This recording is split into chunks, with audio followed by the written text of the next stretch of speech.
Good afternoon. Let's do some business. We are doing it live right here, doing more at 4 weekday afternoons. We get right down to business with the news-driven hour right after Ben Shapiro.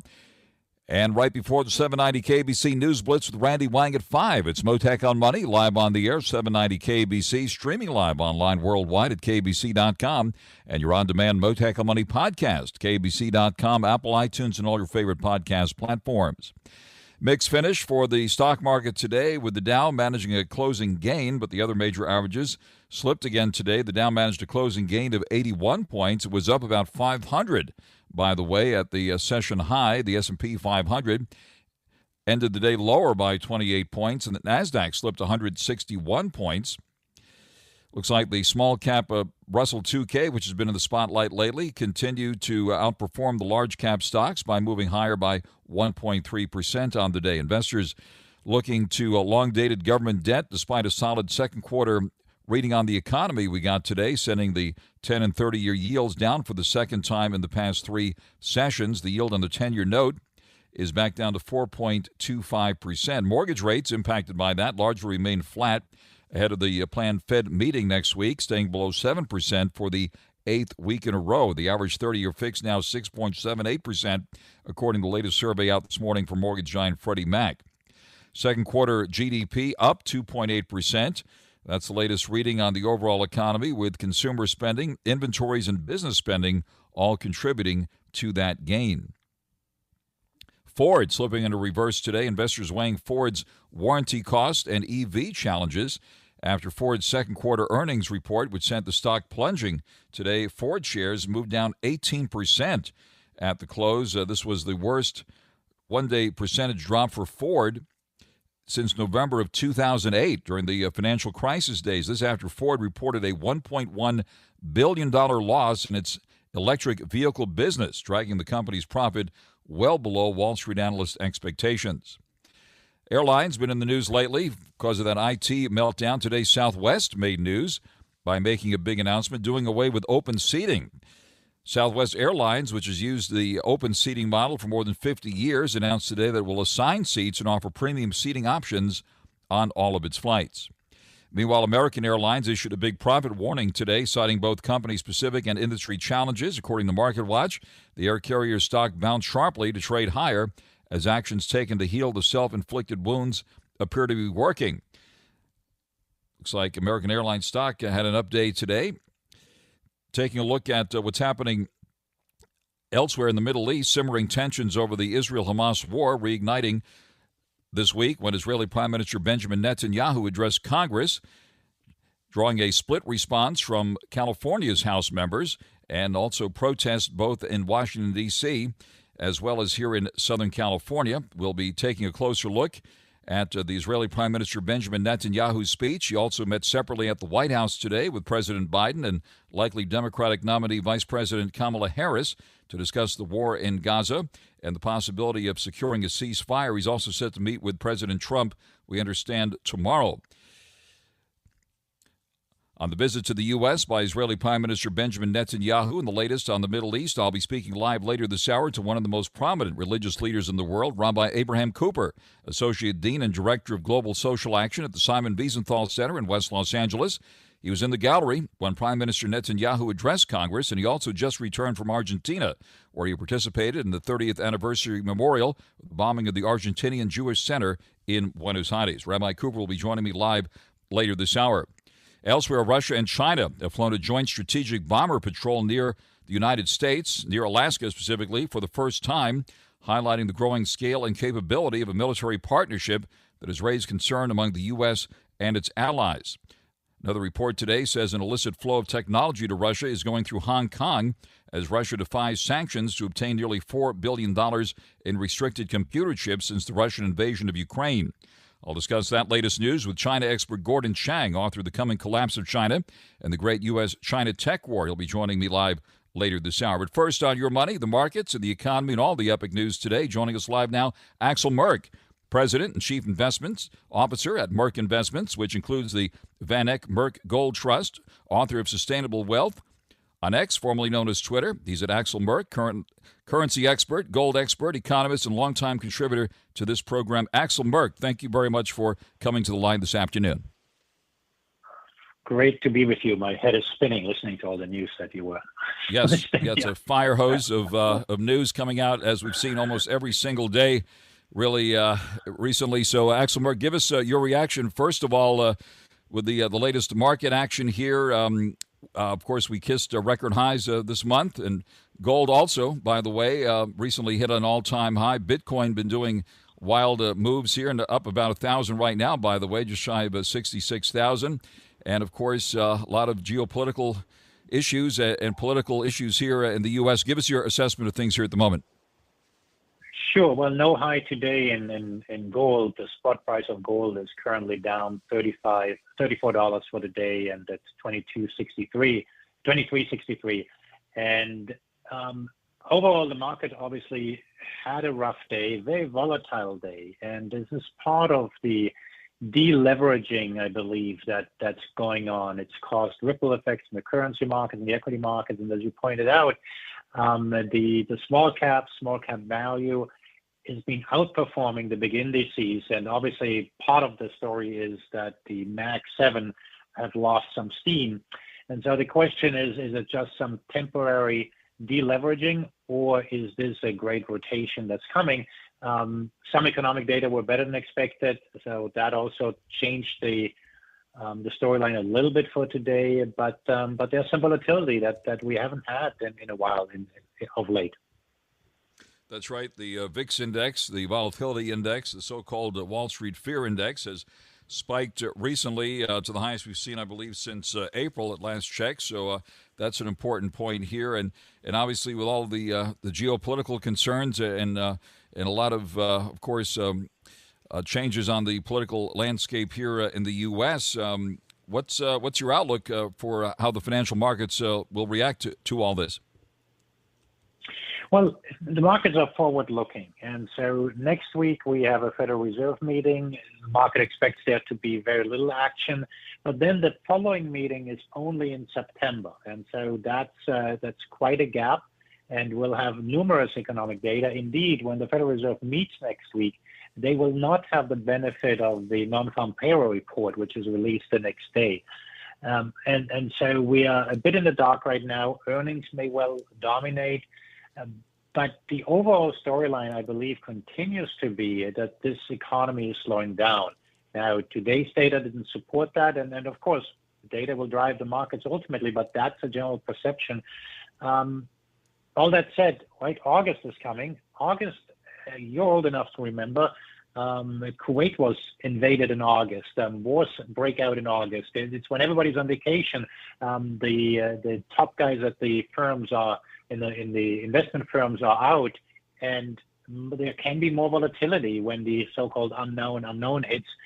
September and October, of course, are other two risky markets.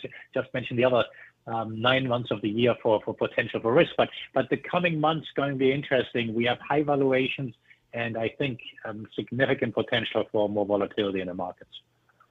Right. Do you remember those days? And now, of course, we have wars raging at the moment with Israel and Hamas. Ever since Hamas attacked Israel back on October 7th, the Middle East remains a powder keg, and some pretty powerful words we heard from the Israeli Prime Minister in Washington regarding Iran, blasting Iran and its role in what happened with Gaza and Hamas and so forth, and also the ongoing war with Ukraine and Russia. What about, curiously, oil, by the way, is below $80 a barrel once again. Is that because the dollar is so strong, or what's going on with that? Well, commodities more broadly have been weak of late, and my best estimate is that's because the global economy is weakening. I wouldn't give too much to a daily move here. So it remains to be seen how this unfolds. But yes, I am in the camp that this economy is weakening, even if we don't have this as a straight line, as some economic indicators are stronger. And with that comes that certain other prices coming down. Now, clearly, if you mentioned crude, right, the Middle East is relevant, although, of course, much of the oil that is produced in the U.S., we produce enough energy, so to speak, that while we have a global market, at least we are somewhat better off than Europe in particular. That's much more dependent on oil from that region. All right. And what about the cryptos? We've been on the air since the dawn of the crypto era, and people were wondering: is it a currency? Is it pixie dust? Is it tulips, or what is it? So we talked to the biggest fans of crypto here, as well as the harshest critics. So what is your view of what's happening with cryptos now, with these Ethereum ETFs, by the way, kicking? Former Navy SEAL Mike Ritland keeps it real on the Mike Drop podcast. Ladies and gentlemen, welcome to the stage, Mitch Aguiar. Rest is definitely important, and I think a lot of people overlook rest. I've definitely taken time off when I get injuries. If you're training while you're injured and you're not doing things correctly, I think it's better to just kind of sit out, heal. And I've done that several times where I've had to take time off, and then when I come back, people are like, you got better. Mike Drop, raw, unfiltered, intellectually sound, wherever you listen. And this week, the Bitcoin ETFs earlier this year, which helped propel Bitcoin to an all-time high. And right now, lately, we've been seeing some pretty wide moves in the cryptos. What are your thoughts on the crypto space now? I like the idea of pixie dust. I hadn't heard that one before. Yes, we did have the launch of the Ethereum ETFs this week that got some attention, but not quite a follow-through, right? I mean, today in particular, that Ethereum in particular is down sharply. One of the things that these ETF-based cryptocurrencies do is they allow institutions to invest in these currencies, and institutions tend to be slow adopters. Now, I'm not embracing or criticizing crypto in any way, but just suggesting that big institutional investors getting into this market will happen slowly. And these ETFs help facilitate that. Also keep in mind, we have an election coming up. At least the Trump camp is jumping on that political wave, showing up at crypto conferences.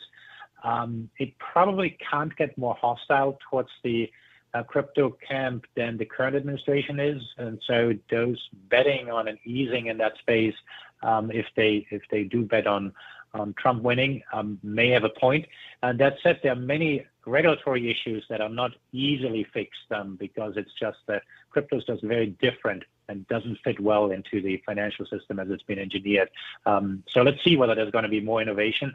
But it doesn't mean, of course, that these cryptocurrencies will go up. I think that a lot can happen in the digital asset space that the rest of the world has embraced, but hasn't been able to be executed here because of the regulatory environment. All right. On the inflation front, what do you think we're going to get this week? We get another reading on Friday. And indeed, what do you think the Fed's next move will be? Well, the Federal Reserve is looking for an excuse to lower rates. Obviously, they have the ghosts of the 1970s behind them. One thing I've mentioned on your program is that once inflation is high, it doesn't come down in a straight line. That said, indicators are coming down. And by the way, when Paul Volcker in the 80s, quote unquote, beat inflation, it didn't come down to 2%. It hovered near 3% for a while. It took several years until under Greenspan it came down to 2%. And so while the Federal Reserve will never say that they're happy with 3%, they're quite okay just having this very slight tightening bias. And it is ever so slight. Otherwise, some of these economic numbers wouldn't be so strong. That said, there is a lag effect. And so at some point, we will have weaker economic numbers, and then the Fed will scramble. Regarding the near term, what these numbers will be, it's anybody's guess is as good as anybody else's. So the consensus number is probably what I would go by, with the caution that surprises both on the up and the downside are quite likely, and that can well induce volatility in the markets. All right. Do you see any other flies in the Chardonnay here? We've been watching what's happening with commercial real estate, and we saw that Harvard Business Review report that says banks are still vulnerable to a lot of this with all these loans coming due and so forth. What about commercial real estate and some of the other concerns out there? Well, as much as we love to bash the banks, they are in many ways political constructs.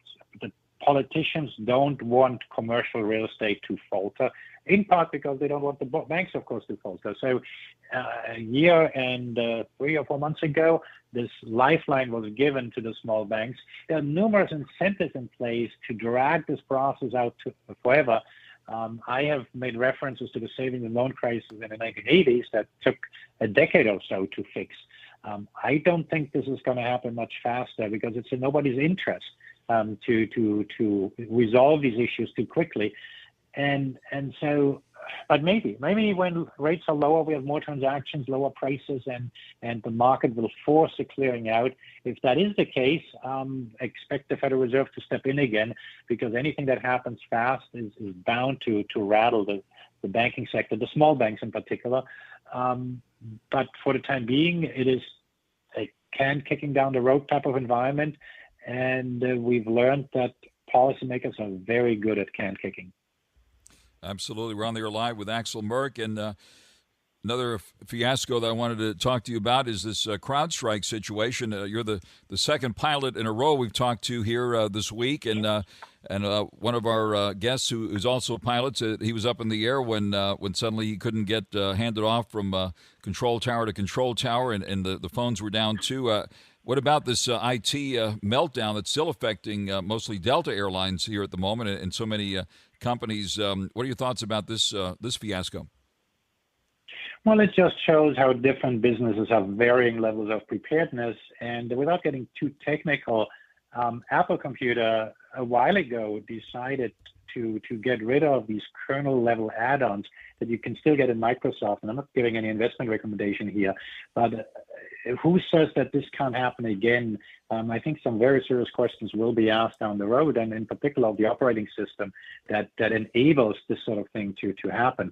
Now, that doesn't excuse companies from not being up to speed, and these airlines, yes, they struggle, and they have many balls in the air, and it's not easy. And so most airlines seem to be able to do this well, but apparently there's at least one bigger airline that has struggled to do it. And yes, I wish them all the best, right, to get back on their feet. They'll eventually do it, but it means that they need to very seriously look at their technology, of course.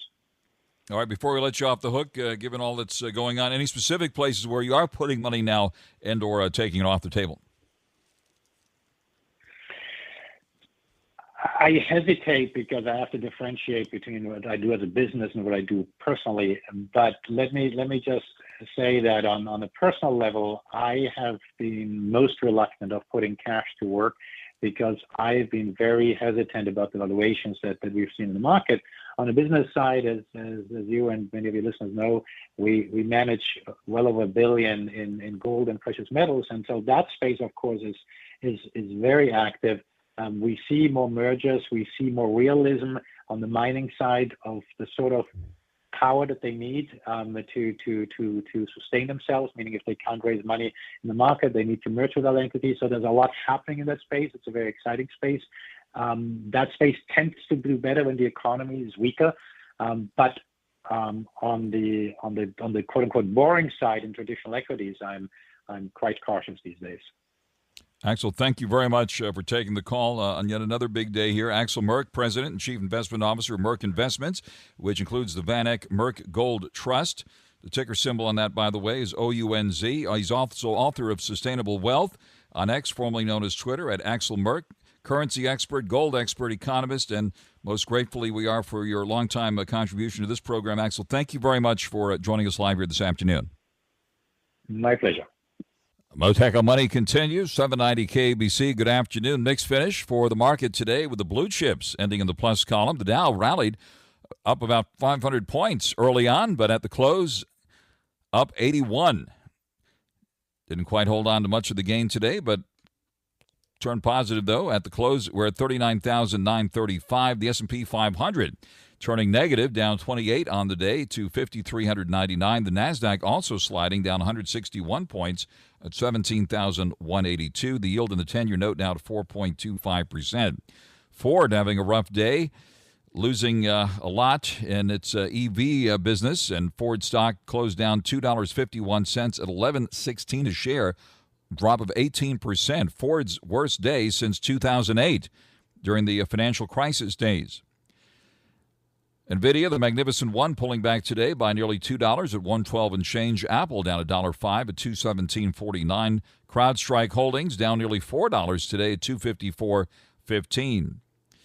Taking a look at the price of gold right now, up about $8 at $2,408.10 an ounce.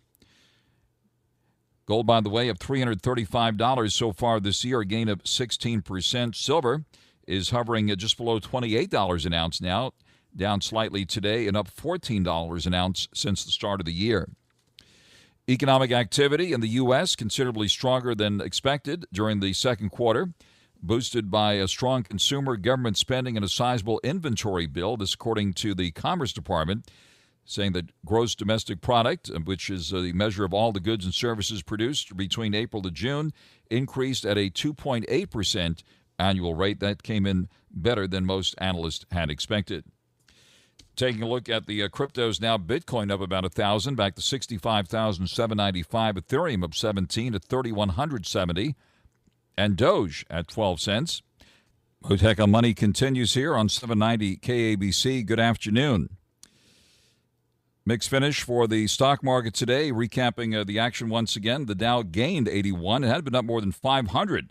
If you were catching the market news during the day, thought maybe this is going to be a big update for the market. Well, that gain evaporated and ended up with the Dow up just 81 points. The S&P 500 came in for a closing gain, or was up earlier, but down 28 points at the close. The NASDAQ down 161.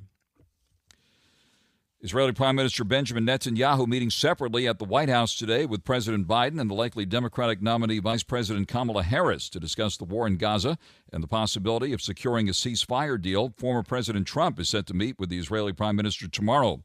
Netanyahu's first White House visit since 2020, coming a day after he gave a fiery speech to Congress at a time of growing pressure in Israel and the U.S. to find an endgame to the 9-month war, which began October 7th after Hamas attacked Israel, killing about 1,400 people and taking more than 200 hostages, including Americans. Joining us live now, one of the most prominent religious leaders in the world, Rabbi Abraham Cooper, Associate Dean and Director of Global Social Action at the Simon Wiesenthal Center in West Los Angeles. He was in the gallery when Prime Minister Netanyahu addressed Congress, and he also just returned from Argentina, where he participated in the 30th anniversary memorial of the bombing of the Argentinian Jewish Center in Buenos Aires. Rabbi Cooper, thank you very much for coming to the line this afternoon. Thank you for having me again. There's a lot to discuss. Yes, sir. Rabbi, thank you very much. First, you were right there when Benjamin Netanyahu gave that speech. Give us your reaction to what he had to say.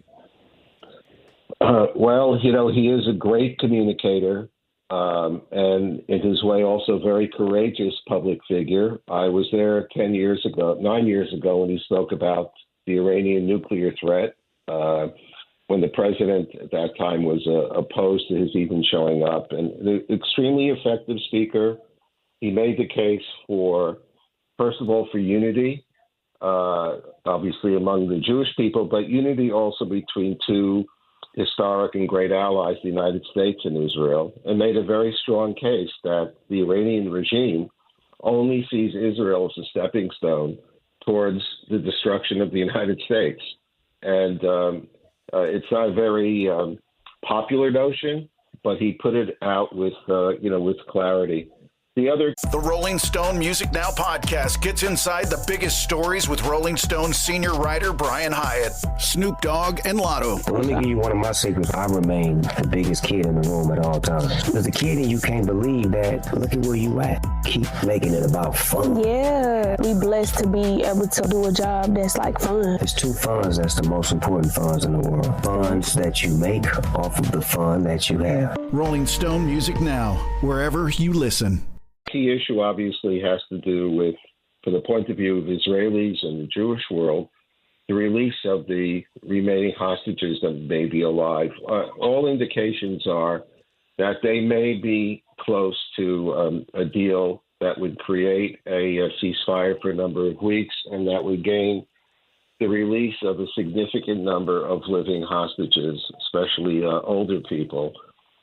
When we met the night before, about 30 Jewish leaders with the prime minister, he sort of hinted that there would be some immediate developments. And in fact, the day of his speech, the Israelis did recover 5 bodies of Israelis, 3 of them civilians, 2 of them members of the Israeli Defense Forces who had been killed and whose bodies were in some of those tunnels. So it's a very tough time. He obviously not only has to navigate a difficult coalition at home and bad numbers at home, questionable how long he'll remain prime minister, But he also has to, as he did today and tomorrow, sort of balance between the meeting with the President of the United States, Joe Biden, and then with Vice President Harris. I think they met for about 40 or 45 minutes. And, she was speaking like she is the president. And then tomorrow he'll be at Mar-a-Lago to meet with President Trump. So there's a lot to balance. I think that Netanyahu was up to it, and he did bring a number of survivors who've been hostages who had been released and recovered, as well as some of the war heroes of the Israel Defense Forces, Ethiopian, a young man, a Muslim soldier, and overall, I think he probably got between 30 and 40 standing ovations. And I think that from what I can see up in the gallery, a lot more Democrats did show up than had been anticipated. The person, of course, who was missing was the president of the Senate, who happened to be the vice president of the United States. On the Air Live with Rabbi Abraham Cooper, and it should be noted this address by Benjamin Netanyahu took place at the invitation of the Republican Party during a time when the Democrats are trying to unify, given what's happened with President Biden stepping down and now Vice President Harris, the presumed Democratic nominee. And it should also be noted more than 50 Democratic House members chose to boycott the speech in protest of Benjamin Netanyahu's policies. What is your reaction to the political part of all this? Well, I think that politically, the Democrats are going to have a much bigger challenge to hold on to the usually very high percentage of Jewish voters in this election because of the squad, some of the anti-Semites and extreme anti-Israel activists in the House of Representatives who never really had to face any significant censure from their own colleagues. And sometimes the expression, even on the part of the vice president, of sympathy for their protesters and the essentially have been the pro-Hamas protesters. For me yesterday, I would say that it was a tale of two cities in Washington. You had this amazing event inside the Capitol, and outside the Capitol, you had the burning of the American and Israeli flags. You had the desecration of American historical monuments.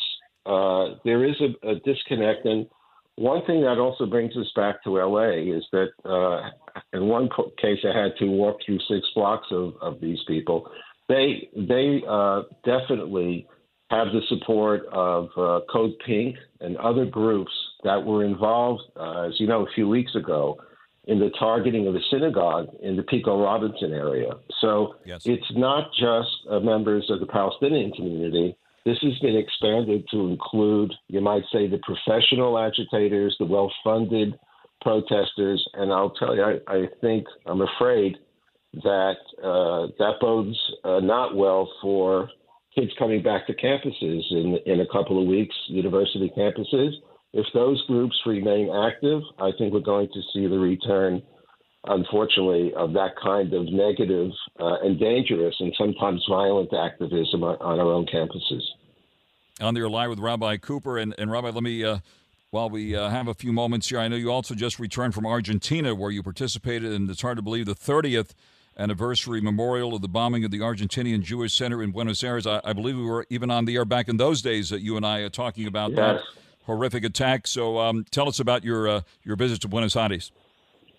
Well, the AMIA building is sort of like the Jewish Federation building, like here in L.A. and other cities in Buenos Aires, in the heart of the largest Jewish community in South America. And we now know and confirm we know who it was involved, that the Iranian regime ordered the attack against the Jewish community in Buenos Aires. They utilized Hezbollah operatives to carry it out. And as a result, there were 85 dead and 300 plus injured.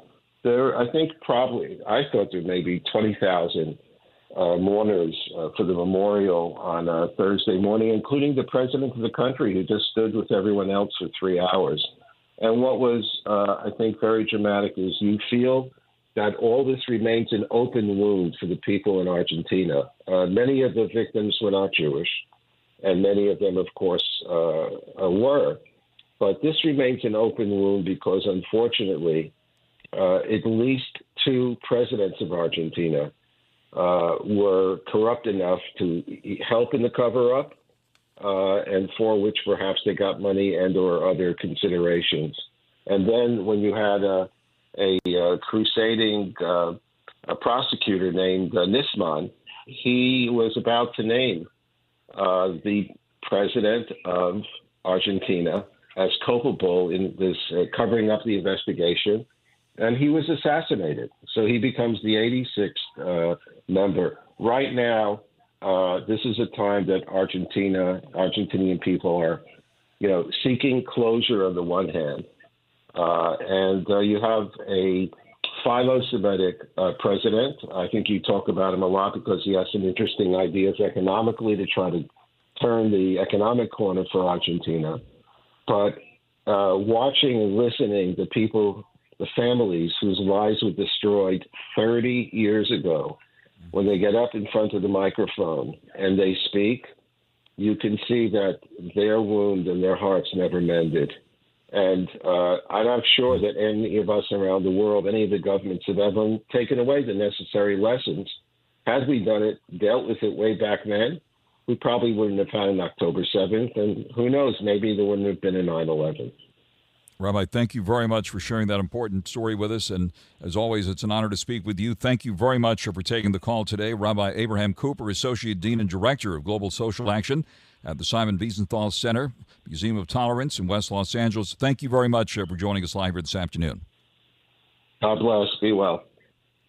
Thank you, Rabbi Cooper. Mottek On Money continues here in 790 KABC. Russia and China have flown a joint strategic bomber patrol near the United States for the first time, highlighting the growing scale and capability of a military partnership between Russia and China that has raised concerns among the U.S. as well as NATO allies. U.S. and Canadian fighter jets detected, tracked, and intercepted two Russian Tu-95 and two Chinese H-6 aircraft this week, according to NORAD. That's the North American Aerospace Defense Command, under which the U.S. and Canada jointly operate satellites, radars, and fighters. NORAD said the four bombers did not enter U.S. or Canadian airspace, but operated in the Alaskan Air Defense ID zone and did not present a threat.